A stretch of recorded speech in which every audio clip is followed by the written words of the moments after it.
Ada segelintir orang yang punya budaya caci maki, jelek-jelekin, cari masalah, ya kan?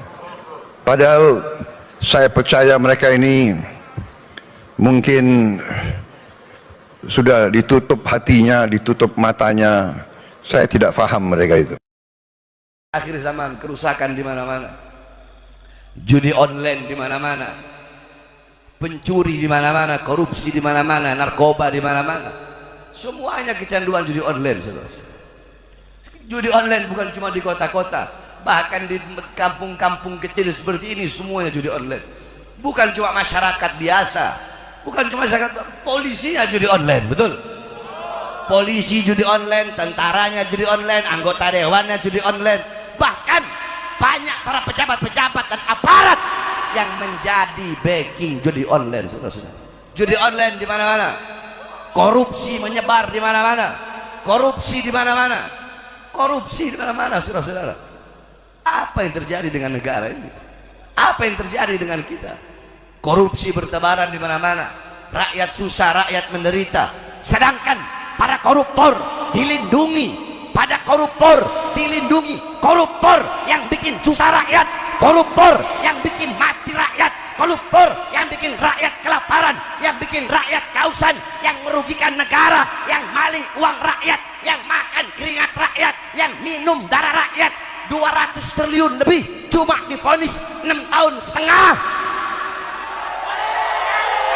Ada apa dengan hukum di Indonesia, saudara-saudara? Saya sampaikan, hei Prabowo, bukankah ketika engkau menjabat sebagai presiden, saya melihat pidato-pidatomu berkata tidak ada yang kebal hukum di Indonesia, semua sama rata di Indonesia. Saya tanya, pidato seperti itu bagus tidak? Bagus tidak? Bagus tidak? Tapi jangan cuma omong-omong. Ada segelintir orang yang punya budaya caci maki, jelek-jelekin, cari masalah, ya kan? Padahal saya percaya mereka ini mungkin sudah ditutup hatinya, ditutup matanya. Saya tidak paham mereka itu, ya. Caci maki antara kawan, caci maki dengan pemimpin, caci maki itu saya kira tidak baik. Itu bukan ajaran agama kita, itu bukan ajaran agama-agama lain pun. Saudara-saudara, rakyat kita tidak suka mereka-mereka yang bicaranya kasar, ya. Pribadi kita bukan pribadi seperti itu. Jangan bawa budaya-budaya dari mana. Bangsa Indonesia adalah bangsa yang penuh sopan santun, saudara-saudara. Betul, betul. Jangan seperti itu, saudara-saudara. Kalau mau membasmi korupsi, kalau mau menegakkan hukum, tajam di atas, tajam di bawah, betul. Jangan hukum tajam di bawah, tumpul di atas. Hukum tumpul kepada orang-orang kaya, hukum tak berlaku kepada orang-orang kaya yang punya uang, yang punya jabatan. Sedangkan nenek-nenek yang mencuri kayu, pemuda yang mencuri ayam dihukum tahunan, koruptor yang maling uang rakyat ratusan triliun cuma dihukum 6 tahun setengah. Kalau begitu rakyat juga mau sama-sama masuk penjara, yang penting dikasih uang ratusan triliun dan dihukum cuma 6 tahun setengah, saudara-saudara. Saya tanya, kalian mau dihukum masuk penjara 6 tahun setengah, dikasih 270 triliun, mau? 270 triliun itu 7 turunan, gak habis-habis itu. Rakyat juga mau kalau begitu, dan hal ini dipertontonkan di Indonesia, saudara-saudara. Ini membuktikan bahwasanya hukum gak benar, betul. Makanya kita sampaikan kepada pemerintah Prabowo, Prabowo dan wakilnya, kabinetnya, periksa itu hakim yang menvonis kemarin itu koruptor biadab, divonis cuma 6 tahun setengah, sedangkan korupsi ratusan triliun. Periksa itu hakim disuap, disogok, periksa dia. Kalau memang terbukti siapapun yang korupsi harta rakyat, yang merugikan negara, tidak ada ampun bagi koruptor. Hukum mereka bukan dengan seberat-beratnya, hukum mereka dengan hukuman mati, saudara. Saya tanya Subang Hajar, setuju nggak koruptor dihukum mati? Setuju apa tidak? Setuju apa tidak? Setuju apa tidak? Itu baru orang nggak bakal berani lagi nyolong duit rakyat, betul? Betul. Jadi jangan-jangan saya enak-enaknya begitu kepada rakyat, jangan. Rakyat nggak buta, betul? Sekarang ini semua rakyat udah nggak kayak dulu. Kalau dulu belum ada internet, nggak sampai di desa-desa. Sekarang internet sudah sampai, masyarakat sudah nggak bisa dibodoh-bodohi lagi, betul? Betul. Makanya saya sampaikan kepada para pejabat-pejabat, tegakkan hukum dan seadil-adilnya. Jangan semena-mena kepada rakyat. Jangan butuh sama rakyat kalau cuma ada maunya doang. Mau pilpres, mau pilkada, mau pilbu, pilihan bupati, pilihan wali kota, baru butuh sama rakyat. Giliran udah jadi, lupa sama rakyat. Rakyat dibiarkan susah, rakyat dibiarkan kelaparan. Berapa banyak di Indonesia zaman sekarang ini? Berapa banyak rakyat yang pengangguran? Berapa banyak pemuda-pemuda pengangguran? Berapa banyak kemiskinan merajalela di mana-mana? Akan tetapi kalau ada kebijakan-kebijakan pemerintah, kalau ada kebijakan-kebijakan presiden dan kabinetnya, Prabowo dan kabinetnya, kebijakan-kebijakan yang menguntungkan rakyat, maka akan rakyat dukung, betul? Contoh, belum 100 hari Prabowo jadi presiden, semua jadi online sudah dilibas. Bagus nggak?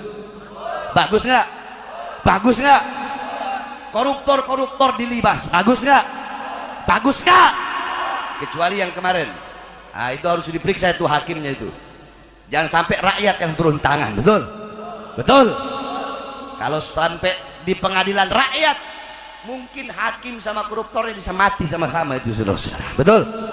Betul? Betul. Jadi jangan permainkan rakyat. Saya ketika melihat pidato-pidato Prabowo, saya bilang, oh ini bagus, kebijakan-kebijakan yang bagus ya kita dukung, betul. Makanya ada orang ngomong begini, Habib Bahar kalau Prabowo udah jadi presiden nggak bakal berani bahas pejabat, nggak bakal berani bahas pemerintah. Habib Bahar bakal jadi kucing basah, katanya. Kenapa? Kau kira saya daun kelor? Saudara-saudara, 20 Oktober pelantikan Prabowo jadi presiden. Saya ceramah di Lampung ketika itu, dihadiri puluhan ribu umat Islam. Di situ saya sampaikan, saya ikrarkan, apa saya bilang? Hei Prabowo, jikalau engkau mengeluarkan kebijakan-kebijakan yang pro kepada rakyat, menguntungkan rakyat, yang bikin rakyat senang, bikin rakyat bahagia, menguntungkan rakyat, pro kepada rakyat, dukung kepada rakyat, maka kami dan rakyat akan mendukungmu dan memberikan nyawa dan jiwa kami untuk pemerintahanmu. Tetapi jikalau engkau mengeluarkan kebijakan-kebijakan yang menyusahkan rakyat, menderitakan rakyat, bikin rakyat susah, bikin rakyat kelaparan, dan lebih mementingkan pihak-pihak asing, maka saya, Bahar bin Smith, akan saya pimpin rakyat untuk melawan kalian sampai titik darah penghabisan, saudara.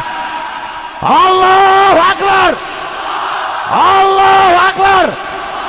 Siap lawan kebijakan yang menyengsarakan rakyat, siap lawan kezaliman, siap lawan ketidakadilan, siap lawan kemungkaran. Allahu Akbar. Indonesia merdeka, merdeka, merdeka. Allahu Akbar. Oleh karenanya saudara-saudara sekalian yang dimuliakan oleh Allah, khususnya para pemuda-pemudi Tasik, para santri-santri Tasik, saya wasiatkan kepada kalian semua. Saya tidak tahu kapan saya mati, bisa saja saya mati, entahkah matinya alami atau matinya dibunuh, entah dibunuh, ditembak, diracun, atau di apapun itu, saya nggak tahu kapan saya mati. Akan tetapi bersumpahlah kalian, berjanjilah kalian, jikalau suatu saat nanti saya telah tiada, saya mati karena berjuang untuk bangsa, berjuang untuk agama, berjuang untuk negara, berjuang untuk bangsa, berjuang untuk rakyat susah, rakyat kecil, rakyat kelaparan. Andaikan saya mati, berjanjilah kalian, jangan pernah kalian padamkan api-api perjuangan yang selama ini telah saya nyalakan. Siap lanjutkan perjuangan, siap lanjutkan perjuangan, siap kobarkan api perlawanan, siap lawan kezaliman. Allahu Akbar, Indonesia merdeka, merdeka, merdeka. Allahu Akbar. Mudah-mudahan Allah berikan kekuatan kepada para pemimpin-pemimpin yang baik. Sebaliknya pemimpin-pemimpin yang zalim semoga Allah hancurkan. Pemimpin-pemimpin yang baik, yang adil, semoga Allah berikan kekuatan agar selalu bisa menolong rakyat, selalu bisa menjadi pelindung rakyat dan masyarakat kecil. Amin amin ya rabbal alamin. Makanya kita doakan ya, mudah-mudahan Allah berikan kekuatan sehingga para pemimpin-pemimpin dan pejabat serta aparat kita bisa menjadi pejabat aparat yang adil ya, yang adil, yang insaf, yang tawassut, yang tawazun, yang berpihak kepada rakyat. Bukan rakyat yang dikorbankan, tapi mereka mengorbankan nyawanya, jiwanya, darahnya, hartanya untuk rakyat. Bukan rakyat yang dikorbankan demi kepentingan perut dan partai-partai politiknya, saudara-saudara. Saya tidak ada urusan sama partai politik manapun, tidak ada. Bahar bin Smith tidak ada urusan dengan partai-partai politik manapun. Saya tidak ada urusan, tidak ada urusan saya. Ini Indonesia, saya tanya, Indonesia, ini Indonesia bukan milik presiden, betul? Betul. Indonesia bukan milik presiden, betul? Bukan milik Prabowo, bukan milik Jokowi, bukan milik Megawati, betul? Bukan milik PDI, bukan milik Gerindra, bukan milik Golkar, bukan milik PKS, bukan milik PKB, bukan milik PAN, bukan milik Demokrat. Indonesia bukan milik pejabat manapun, bukan milik Kapolri, bukan milik Panglima TNI, bukan milik tentara, bukan milik polisi, tetapi Indonesia milik kita bersama, bangsa dan rakyat Indonesia. Allahu Akbar. Hidup rakyat, hidup rakyat, hidup rakyat. Allahu Akbar. Oleh karenanya sekarang saatnya kita rakyat bersatu, betul? Pilpres sudah selesai, pilkada sudah selesai, betul? Nah, mungkin kemarin-kemarin waktu pilpres, waktu pilkada, ada di antara kita yang di sini saling menghina, saling mencaci, saling memaki, saling memusuhi karena beda pilihan. Sekarang kita duduk di sini disatukan oleh baginda Nabi besar Muhammad. Maka kita harus semakin bersatu. Kita yang Muslim disatukan dengan keislaman. Di luar Islam, yang Kristen, Buddha, Hindu, Katolik, walaupun kita bukan saudara seagama, tapi kita saudara sebangsa, setanah air. Kita satu bangsa, satu merah putih, satu Pancasila, satu UUD 45. Kita yang Muslim disatukan dengan ukhuwah Islamiyah. Di luar Muslim, Kristen, Buddha, Hindu, Katolik, walaupun kita nggak seagama, tapi kita disatukan dengan ukhuwah wataniyah, ukhuwah nasionalisme, ukhuwah satu bangsa dan negara kesatuan Republik Indonesia. Ketika semua rakyat telah bersatu, maka disitulah akan ada kemenangan, saudara-saudara. Oleh karenanya sekali lagi, semoga Allah Subhanahu Wa Taala jadikan kalian semua yang duduk di majelis tidak pulang dari majelis kecuali kalian menjadi hamba-hamba yang baik, yang taat, yang patuh, yang istiqamah. Pulang dari sini dosa-dosa kalian diampuni oleh Allah, dosa-dosa yang telah lalu, dosa-dosa yang akan datang, dosa-dosa yang tampak, dosa-dosa yang tidak tampak, mudah-mudahan semua diampuni oleh Allah. Pulang dari